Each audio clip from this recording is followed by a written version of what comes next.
जगद्गुरु श्री संत तुकाराम महाराजांची पालखी आज बारामतीत दाखल झालेली आहे. तत्पूर्वी वारकऱ्यांच्या स्वागतासाठी बारामतीमध्ये अजितदादांची भव्य अशी रांगोळी काढण्यात आलेली आहे. आपण पाहू शकता अजितदादांना एक श्रद्धांजली म्हणून त्या ताईंनी भव्य अशी रांगोळी काढण्यात आलेली आहे. त्या ताई स्वतः आपल्या सोबत आहेत. काय सांगाल ताई, किती दिवसापासून तुम्ही वारीमध्ये येत आहे आणि कोणकोणत्या प्रकारच्या रांगोळ्या काढलेल्या आहेत? जगद्गुरु श्री संत तुकाराम महाराज यांच्या पायी सोहळ्यामध्ये मी गेल्या 3 वर्षापासून रांगोळी सेवा करते आणि खरं तर मला जे पण आर्थिक मदत होते तर त्याच्यातून मी अजून काही नवीन लोकांना म्हणजे आपल्या वारकऱ्यांना देऊ शकते. यासाठी माझ्या बहुतांश रांगोळ्या या समाज प्रबोधनाच्या असतात आणि कमी वेळात होणाऱ्या रांगोळ्या असतात.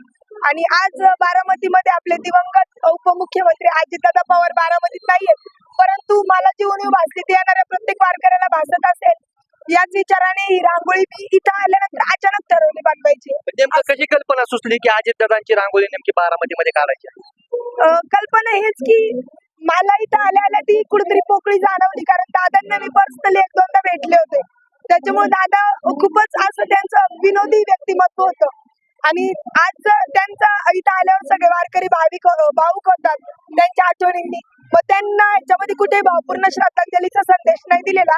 याच्यात मी असं लिहिले की माझ्या संपूर्ण महाराष्ट्रातून आलेल्या वारकरी बांधवांचं मी बारामतीमध्ये सहर्ष स्वागत करतोय आणि तुमच्या सेवेसाठी मी कायम तत्पर आहे. तुमचाच अजितदादा पवार उपमुख्यमंत्री.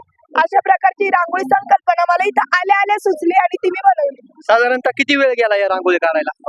तरी मला 1 तासाचा कालावधी लागला ही रांगोळी बनवण्यासाठी. तर ह्या होत्या पूजा काळे जुन्नर गावातून आलेल्या आहेत. अजितदादांच्या भावनेने त्यांना साकार झालेली अजितदादांची रांगोळी त्यांनी काढलेली आहे.